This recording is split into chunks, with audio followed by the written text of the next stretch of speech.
talk us through a series of events. Why Venture? My firm belief growing up, and my still belief in the culture of Susa, is we are secondary to entrepreneurs. Entrepreneurs are the star of the show. Any success we have is because of them, not because of us. And that's very core to what we believe, and I fundamentally believe that. Where do you see the next couple decades going? I really believe every person on earth has a way to have max impact. And the question I always ask, if you really interrogated your life today, do you actually think you're on that path? And if you're not, why are you not trying to change that? Touch a bit more on your successes and failures at Susa. In November of 2013, I found Canva. So I DM'd Melanie on LinkedIn, and she responded, and she said, thanks so much for reaching out. We're actually not raising. And I was like, oh, she's gonna just ping me when she raises. She never reached out, and that was probably a hundreds of $1 million mistake. I think it's a $30 billion company today. I can't even imagine what an Australian seed price was in 2013. Talk a little bit more about Susa now. You guys raised a new fund. We got, really lucky. One of my first meetings as a VC with Susa stood up was actually, I flew out here to meet Vlad and Baiju on Sand Hill Road, and they showed a early version of the Robinhood app. I really believe they've built one of the most impressive companies the last decade, and that will be a hundreds of $1 billion company. What's the unique story only you can tell? I thought I already told some. Now you're making me tell more,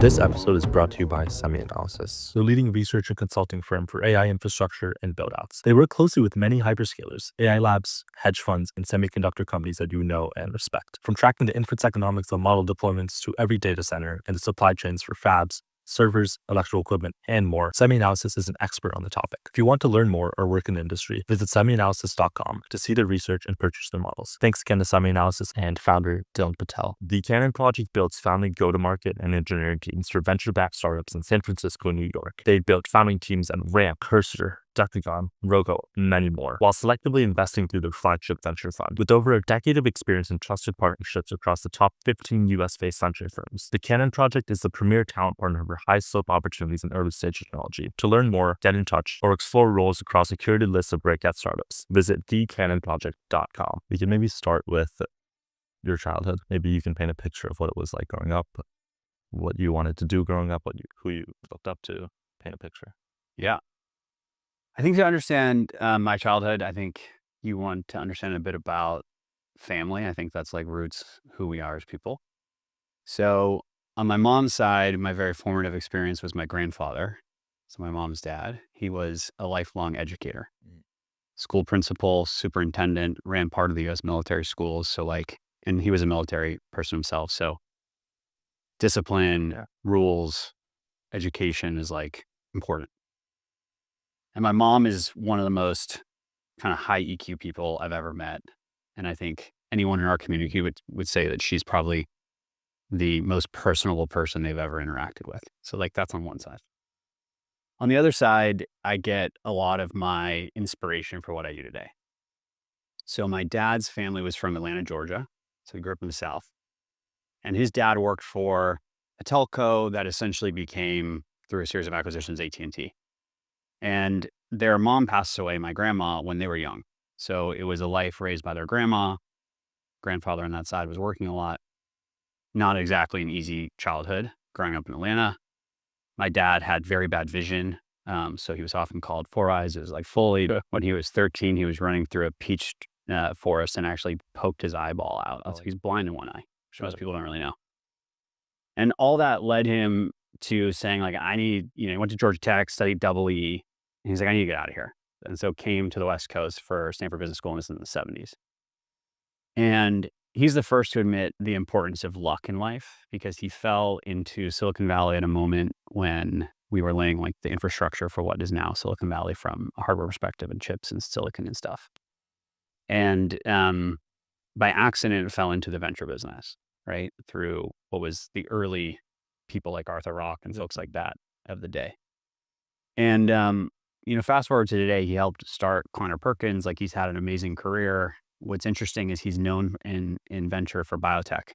He studied double E. He studied nothing related to biotech, healthcare, anything. He's fully self-taught. And I think the core lessons, only in retrospect do you ever realize these things. When you're a kid, your world is your town, it's your high school. You don't have that perspective. And I think looking back, the things I got were primarily like, one, in our household, there was a reverence for founders and entrepreneurs. Like, they were the most important people in the world.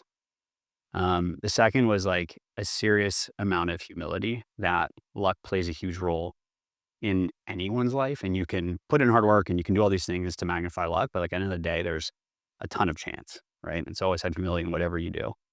And then the third was honesty. And so that sounds obvious, but I think like when you see people that truly live that to their core in moments where like it's easy to do a white lie or other, it's really impactful. And so he's been a huge inspiration. So I had both those sides of the family. Interestingly enough, also on my dad's side, out of that like tough childhood, he had two other brothers. One became a leading professor at Berkeley and Stanford in entrepreneurship and runs the Mayfield Fellows, which is a big program for entrepreneurs at Stanford. And the other brother started an engineering company in Atlanta when he was 22 that he ran for 50 years and hired hundreds of people. So it's like they, for some reason, pushed each other and all believed in this like spirit of entrepreneurship. They all did it in interesting ways. One was a founder, one was an investor, one was a teacher of entrepreneurs. So this is like what I grew up around and the stories I grew up around. And so for me, I think I wanted to be an entrepreneur. Like, growing up in a household where that is the North Star, you naturally want to do that. So when I was little, I don't even remember these stories, but like even when I was 6, 7, 8, my parents said I would always try to like set up businesses in the house and like sell them shit. And then like most kids are like, oh, here's my painting. And I was like, you have to buy my painting. Like, this is a trade. That in my early teens, I started cutting mistletoe out of the trees in our neighborhood, which is literally a fungus that we all celebrate and kiss under for some reason. And we would wrap string around and we'd sell it at the local grocery store. When I was 13 or 14, eBay was getting going and I think we're close to getting PayPal, like payments are starting to get built in. And I was obsessed with collecting things. I collected international money, Beanie Babies, all sorts of stuff. And so I started flipping Beanie Babies on eBay. And I would order my shipments a year in advance from a friend at camp who was from China. And this is a funny story, like the biggest load I got was these purple elephants, which at the time was the most valuable one. And I got this huge stock from him and I sold them on eBay. It was like $5,000, which as a 14-year-old in early 2000s is like all the money in the world. I couldn't imagine more money. And the receiver got them and we got an email. They're like, these are all fake. Like, there's these things on the tag that's obvious these aren't real. And I was like, didn't know what counterfeiting was. I was like, this fucking sucks. I have to ship them all back. So they ship them all back. UPS loses the package. And unbeknownst to me, my parents put a insurance on the package. So UPS cut us a check for the value of the goods. So we actually got $5,000 from UPS for these fake Beanie Babies. And I was like, this is incredible. Because that was like, another early entrepreneur endeavor. And then I went on to do some stuff in the later, years in my 20s that we can talk about. But like, in short, my childhood was very impacted by these two pillars of my family and was heavily just like a pursuit of wanting to like do things in the world and start things and kind of be commercial was always my interest. Was there ever anything put a chip on your shoulder? I mean, like, look, like, let's be honest. Any success I have will be relatively unimpressive given my, childhood situation in terms of like being born and raised from around here. But I think the chip on the shoulder was like, despite that, wanting to still do awesome shit in the world. Like that has always felt very real. Coupled with that, like I have one brother and he's my best friend in life. We hang out multiple times a week still. We sleep at each other's houses and we're in our late 30s. Our families are really close today, but we're also super competitive, right? And, he is absolutely brilliant. He's had an incredible career, PhD at Stanford, graduated early in bioengineering. He's now starting a new longevity company, was a general partner at Google Ventures for a decade. I mean, like, it's like a hard career to try to match. And so I think there's like a serious amount of competitiveness that actually drives us both. At the end of the day, we know that family is more important, our relationship is more important, but like in a healthy way, we absolutely grind each other. And so to the extent there is a chip, like I think it comes from those things. And like, and honestly, like my motivation comes from internal at the end of the day, which is like, I'm a highly competitive person. I like moving numbers. I like being competitive myself. And that's most of what's driven my career is an internal pursuit of doing things that I deem to be worthwhile. Are there any stories when you were younger competing with your brother as well back then? So our primary way of competing as kids is like, I was in sports, he was not. So we couldn't compete on that. And I was larger than him by like age 11. He's my older brother. So like physical fighting got very boring very quickly. So our battlefield is video games, which we both loved and still love. We still play, which is probably gonna have to change.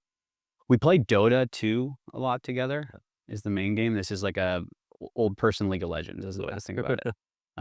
We grew up playing StarCraft, Warcraft, those types of games. And so video games is where we competed, and it hurts me it pains me to say this, but like, I do think he's probably just like slightly net better at video games than I am, which is really frustrating to say out loud. But, we battled on video games for like 30 years now. Probably playing when we were really young. There's one funny moment. We were also on the same team at moments because, the narrative today around like kids using technology is different than back then, but it was already starting, right? And parents didn't love you spending 10 hours on a Saturday in a screen, although again, it's different today, but it was starting back then. And we had this computer lab set up in our house where we would game, and our parents would always trying to shut us down, make sure we were working. So my brother was always into hardware, and he was kind of the kid who was building kit computers and stuff as a kid. So he found, I think, at Fry's Electronics, which, this is back when we all went to retail stores to buy stuff. He found the smallest camera you could find, and we ran a cable along the wall of our TV room under the rug. And we set it up pointing down the hallway to where our parents would have to enter the room. And we had it project to a screen underneath our gaming computers. So we could game, and right when we saw them entering, we would Control Alt, open up a Word doc, and start typing. And so we would just game like the majority of weekdays. And anytime we were getting caught, we would just like switch to Word docs and pretend we were writing essays. So like we were also on the same team often on scheming. And so you went from there, and then how'd you end up going to college and, figuring out what you wanted to study in? Yeah, I was pretty bad at school. In high school, like I have like usually pretty bad ADD, scatterbrain, can't stay on topic. I was a terrible test taker. I was always, as I said, like would prefer to work for stuff and build things. And so, I was like, college is important. I obviously know that. I know education is important, but I want to go somewhere where like it's primarily going to be, I'll enjoy my life, I'll meet great people. And for me, my passion in life growing up was sports and the outdoors. I thought I wanted to be a park ranger. That's literally one of the jobs I had on my potential list. And so I went to University of Colorado primarily to go to ski, because skiing is my favorite thing to do, and that's the best place in the country to do it. Party school, skiing, and then they have a good environmental science program, which again, I thought I wanted to go pursue that stuff. And a lot of their courses are actually in the field. You go into the Rockies, and you had all sorts of weird classes where I'm like, oh, how was your college? And my friends were like, oh, it's going great and whatever. I'm like, yeah, I was catching squirrels in bags and tagging their ears. Like that was literally some of my college courses. So I did 4 years in Colorado. I loved it. It was the best time of my life. Still some amazing friends. And then, I honestly saying I like learned almost nothing probably that was like useful to today. But true to myself, I just like stopped going to school senior year, and I was working for a local startup in Boulder. And this company was called Eastworm. It is since long, long gone.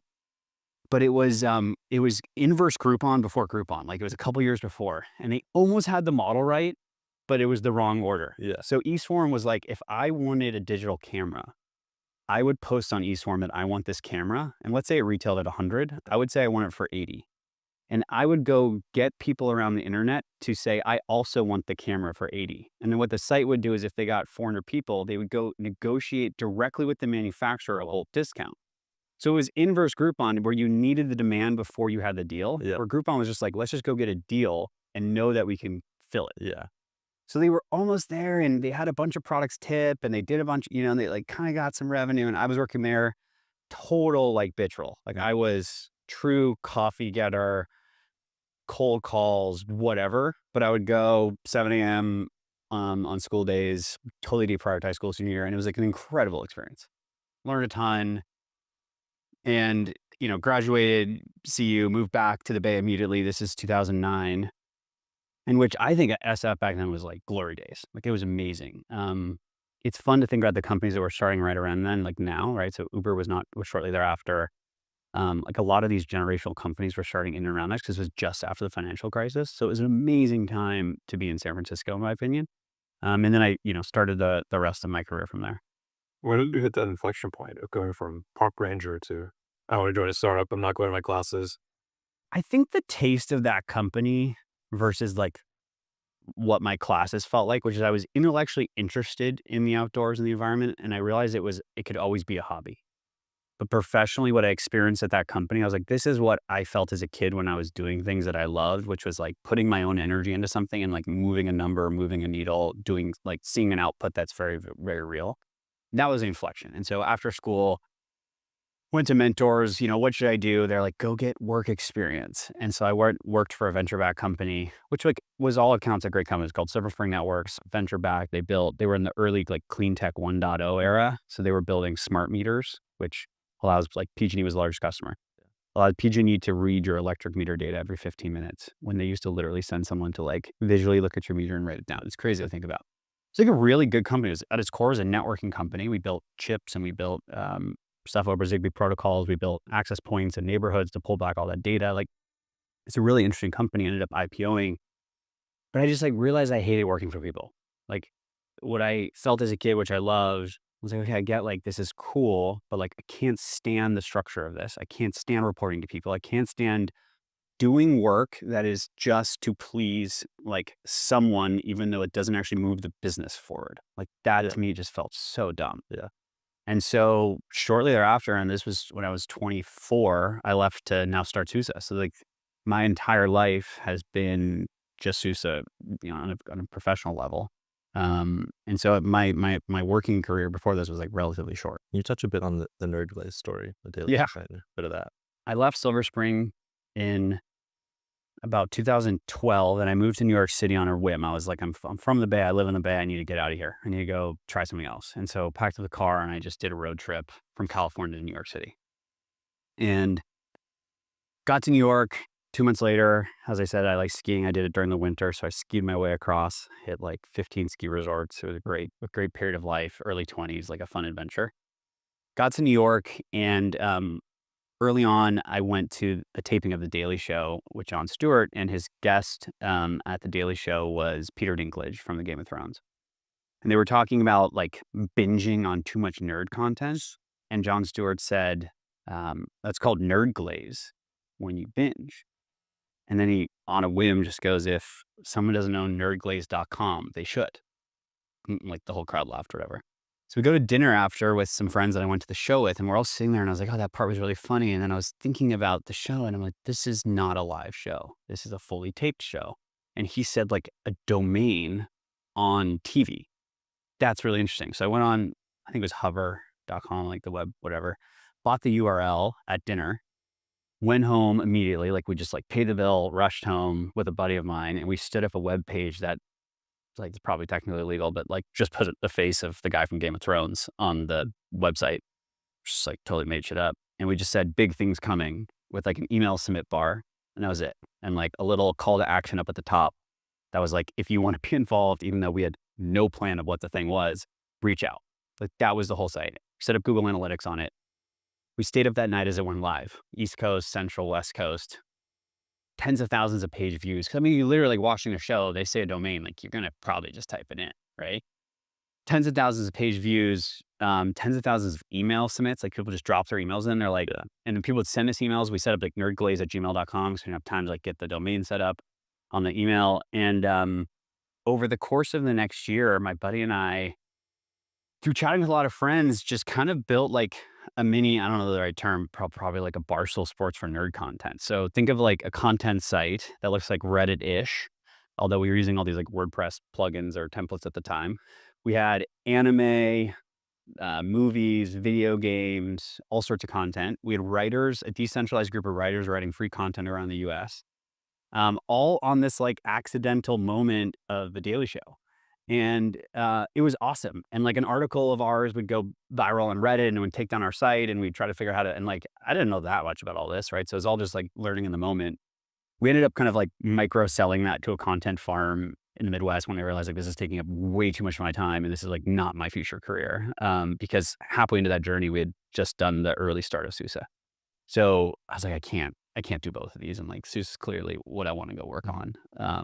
But it was a great moment in you never know where like entrepreneurial sparks or moments will come from, and you just like jump on opportunities if you see them. And it evolved into like such a fun project, like late nights with like a small team of friends that I really loved working on stuff that was a blast. And like, we binged all the content that people would write, and it was awesome. Can you give us maybe two intros to contrast? A description of yourself out of college, and then how you describe yourself now. I was pretty like insecure and scared freshman year. I mean, CU is like 30,000 kids from all over the country. I looked 12 entering. Like I'm 38. If you look at me now, like imagine what I looked like at 18.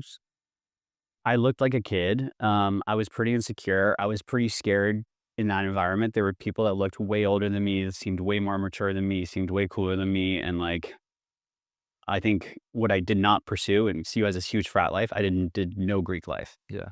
I found like 5 core friends that loved mountain biking, rock climbing, and skiing. And like, that's what we did. And we built our own track at CU that was probably very different than the average person.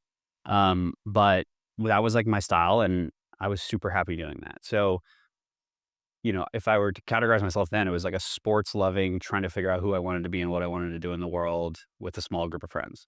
And I found people at CU, like the thing about CU and these big state schools that people get wrong is people assume that there's like no smart people there. And the truth is that like big state schools have really smart people there. It's just that you have to find them. Like that's the truth. Yeah. And they're there for various reasons. Like a lot of the smartest kids at CU were from Colorado. And like that was just their default path of where to go. Right. And maybe they didn't even know about the SAT or didn't know how to prep or didn't have tutors or didn't know how to apply to play the game. But there's brilliant people there. So those were my friends. I think in my early 20s, like had really clear vision, and I had developed by then, like knowing what I wanted to do with conviction. And it was like to start a business, and to start a business that could be important, it could be big. And that, like, we can talk about the series of things that led into deciding to do a venture fund as a business as opposed to a product company. But that's what I had conviction on, and that like helped lead me to doing, what I still do today. Maybe talk us through a series of events. Why venture? Yeah. So, after Silver Spring, I started angel investing small amounts of money. It IPO'd at the time. I thought it was a monster IPO, but this was like a Series C of an AI company today. The market cap was like 700 million. And 700 million on like 200 million in revenue. It's like, you're like, wow. It's like, I was like, this is crazy. This company is huge. And like really how times change. I started angel investing in friends, and I'd always known about venture, obviously from that unique upbringing. And I'd always been really curious about it. I always had this admiration for founders and entrepreneurs. And I didn't think I wanted to do it because, I'd grown up around it, but I know my dad loved it.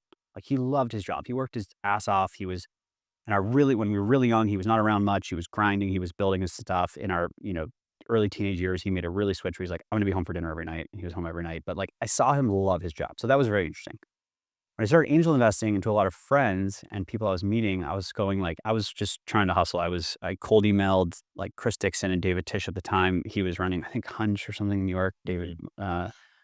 Chris was, and Tisch was running Techstars. I cold emailed them, and I was like just trying to hustle my way into like the New York tech ecosystem. I was going to the TechCrunch, Disrupt events, and there was, like people don't realize New York 2012 startup land was tiny. Like you could truly meet everyone with a series of 20 emails. It felt like. What did you ask them? You're asking to learn, work for them. What was the ask? I was asking probably a bunch of dumb questions, but just basic questions like how do you evaluate founders, and asking them about successful startups they'd invested in. The fact that Chris even responded was amazing. I asked him about building his own companies, right? So like they probably felt like dumb questions to them, but I was just like sponging at the time. And so what I was getting at was like, I experienced angel investing, and I just was like, this is incredible. I'm working on multiple companies at once with people I admire, on interesting projects. I get to kind of use my ADD scatterbrain to constantly context switch and do whatever is the most important thing that day. It's like, this is amazing. I think I want to do this as the company as opposed to something else. And so I've always viewed Susa, and I know a lot of people say this, but I've really internally felt this, which is like, I enjoy building our business, the business of our fund, as much as I enjoy investing. And I spend half my day roughly building the firm. So fundraising and people and culture and strategy and all those things. Same way any company, as much as they do investing. And the desire to do a venture fund really came from three areas like that I've always believed. I talked about one of them in childhood, which is like a career built on honesty. And what I love about the venture business and the entrepreneurial kind of pursuit of building great companies on honesty is like, you cannot just be a cheerleader. You need to be as honest as possible, even if it's negative, even if it's whatever. And like over time, you just build enough goodwill that people assume you have good intention. And like that is the win scenario, I think, professionally overall. The second is you build everything with humility. Like my firm belief growing up and my still belief and the culture of Susa is we are secondary to entrepreneurs. Entrepreneurs are the star of the show. Any success we have is because of them, not because of us. And like, that's very core to what we believe. And I fundamentally believe that everything we do here, any success we have has to be done through the humility of knowing that like it's entrepreneurs that really move the world forward. And we are like the supporting cast. Mm-hmm. And then the third is just like empathy for that journey. So building a company is fucking hard. You grind your life, you grind your own health down, like you sacrifice social relationships, like to do it at the very best. And we've now seen that at this firm, been lucky to be front row seats to many great companies. Like it is really fucking hard. And everyone's talked about that. And that's obviously a known statement, but like when you see it firsthand, it's really hard. And so having empathy for that journey. And like, those are the three pillars I wanted to build a career on, and venture is like perfect for those three. I've always kind of liked supporting cast. All the sports I love outside of skiing were team sports. I love being in those like supporting roles. I just always love that. It's like very core to what I've always wanted to do. You mentioned you're 38. Where do you see the next couple of decades going? There's stuff I know for sure, and then there's stuff I don't know, but I don't know for specific reasons, which is like, I think you should always evolve yourself. The market changes. You have to change with it. In strategy and what you do, like think about every person. I really believe every person on there has like a way to have max impact, and you could define impact actually however you want, right? That's up to your own decision, and that's important. And the question I always ask like friends, peers, whoever, I'm like, if you really interrogated your life today, like, do you actually think you're on that path? And if you're not, why are you not trying to change that? And so if the world changes, and it does, and technology changes, and it does, and your community changes, and your scenario changes, and your life position changes, and the risks you can take, and the amount of capital you have to take risk changes, like you should change. So I will decide what I should be doing and if I'm on that path every year. So that's why like I don't know for sure. What I do know for sure is I will be investing in companies in the same way I do today, which is primarily early stage, which is what I love, and that's why we do what we do. We can talk about more about what Susa does. I'm investing with people I admire, which is like I've done for 12 years, and I admire, like I know I'll keep doing that. And I'll invest in technology because technology is like my passion. So like I know those three things will be the same. And then what other shapes and forms happen is still TBD to me. Susa will always be part of what I do. And it will, similar to a person, need to evolve with the market. And like the best firms and the best businesses all do evolve. But those things I know will be consistent and constant because it's what I love. Can you touch a bit more on your successes and failures at Susa? One being Robinhood, one being Canva, cultivating them quite early. We started Susa in November of 2013. I was living in New York. I was like, okay, we started the business. What's my job? My job is finding startups. I'm going to find startups. So I would go to all these events as I talked about. And I'd also like just like live on the internet, play on the internet. And I found Canva. Sure, within that first year, I think they must have just launched or something as a tool. And it was like obviously very different than the tool today. But I very quickly saw that this is interesting. This is like kind of like in a browser. It's not as like heavy handed as like an Adobe. It feels more, easier to use for the average user. I could see applications in like hardcore, like real design, but also if I want to make a menu for a dinner party I'm having, it's like, this is really interesting. This is powerful, but oh shit, this company's based in Australia. I'm not going to like fly down there. So I DM'd Melanie on LinkedIn and she responded, which I was like surprised about, first of all, because I think LinkedIn was probably way less noisy in 2013 as it is now. Like people probably don't respond to many DMs anymore. And she said, thanks so much for reaching out. We're actually not raising. And I was like, oh, great. She's gonna just ping me when she raises. Like this job is super easy. Like I reach out, they tell me when they're raising, great. She never reached out. Not her fault. That's just exactly what happens in the world when people get busy and have more options. And that was like hardcore lesson number one. It is your responsibility in life, whether you're a venture capitalist or frankly, any job, like you have to do the follow-up. No one's going to do it up for you. And that was probably a hundreds of $1 million mistake. Like if you just run the math, I think it's a $30 billion company today. I can't even imagine what an Australian seed price was in 2013, but like, I bet it was low. So that was, brutal, and it gets more brutal every year that goes by as the success of that company is so incredible, and kudos to them. On the flip side, like we got, really lucky. One of my first meetings as a VC where Susa stood up was actually, I flew out here to meet Vlad and Baiju on Sand Hill Road. And they showed a early version of the Robinhood app, which is really amazing because like you couldn't trade a stock. They didn't have the broker dealer license yet, but the UI UX was shockingly similar as today. In 2013, for like early 14, iPhone apps, like it's hard to think back, but just go to Wayback Machine or whatever on the internet and look at the design of apps back then. Let's just say it's not what they are today. It was the most beautiful thing I'd ever seen in a mobile app, like by far and away. And so it was an insight on like how brilliant they were on product and design. Couple that with the fact that I was the demographic. So I was 24, 25. They were talking about how the E-Trades and interactive brokers and that, wave 1.0 of online brokerages didn't speak to us as a user. And I was like 100% that none of those brands feel relevant to me. None of those brands feel relevant to my friends. We're going to change the way, this generation thinks about investing, thinks about using products. And that just made so much sense to me. And so we're lucky to make an investment there in the early round and be part of that. And I think like what I've, said both publicly and privately before is like, they were just really good. Like people, as a humans, you want to feel useful. And I think one of the important things in venture is like knowing when to be more involved and when not to. And like we were probably helpful around the edges, but the company worked so well. And yes, they went through lots of times, but they executed so well. One other data point I find that's really fascinating about them is startups get invited, especially successful ones, to lots of things. This press event, this conference, this retreat, this whatever. Those guys didn't go to any of those.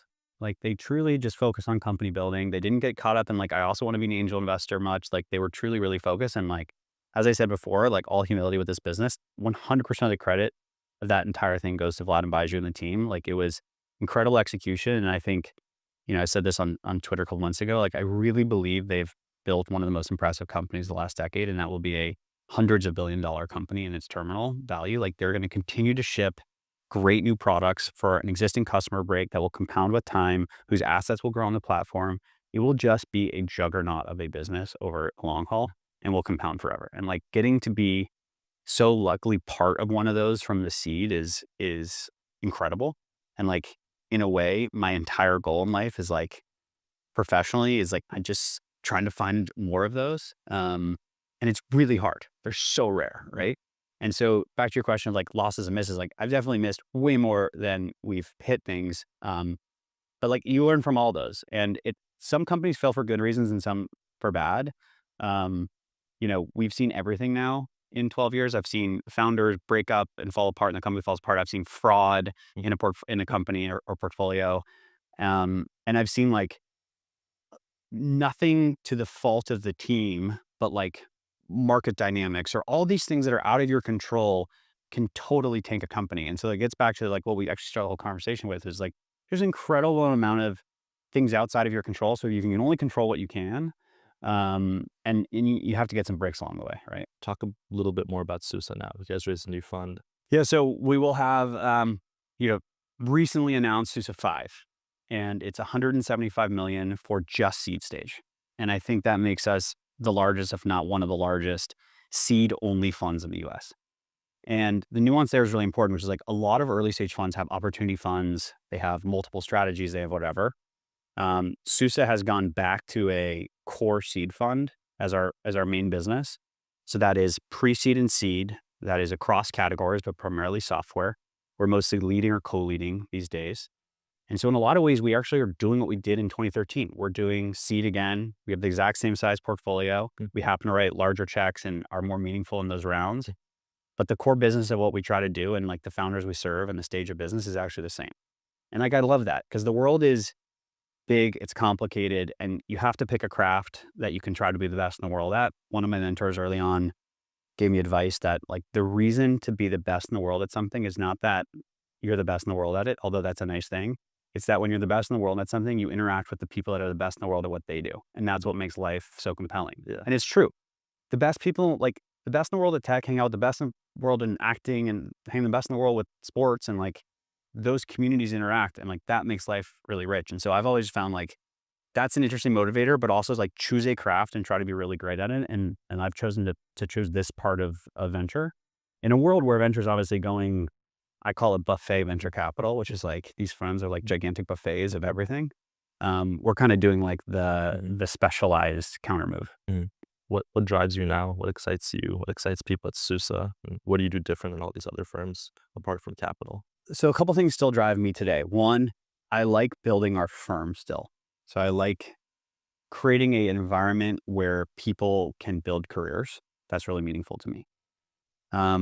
Two, I like investing in exceptional people and doing everything we can to do right by them. And that is a compounding thing that is really powerful in the world if you stay at that for a very long time. The third is we now work for a set of institutions that I'm really proud of. So in this last fund, we switched the entire LP base to US-based nonprofits in education or healthcare. And those are things I really, really believe in. And so the capital we make and who we work for is these institutions. And like, I really do believe in like where that capital goes in the world. So that's really meaningful. Those three things like really drive me and give me a lot of purpose. We have two questions I usually like to ask people when we're kind of wrapping up. They're quite hard, candidly, so we'll see if you have a good answer. Okay. One is, what's a unique story only you can tell? I mean, I guess this one hasn't been too broadly told, but I mentioned one of my inspirations is my dad. And I actually haven't spoken that publicly about him, mostly because he's an extremely private person. But he really is like one of my true like mentors and people I look up to in the world. And what I find very cool is we'll decide if he gets mad at me for telling the story, but the disease that impacted his mother, he worked on companies that helped develop drugs to treat that in the world. And are there any causes at the moment that you see just as compelling to then push forward and, support with capital, with Susa, et cetera? So my love of healthcare came from, honestly, a lot of him. And at Susa, we probably do 20 to 25% of what we've done is healthcare.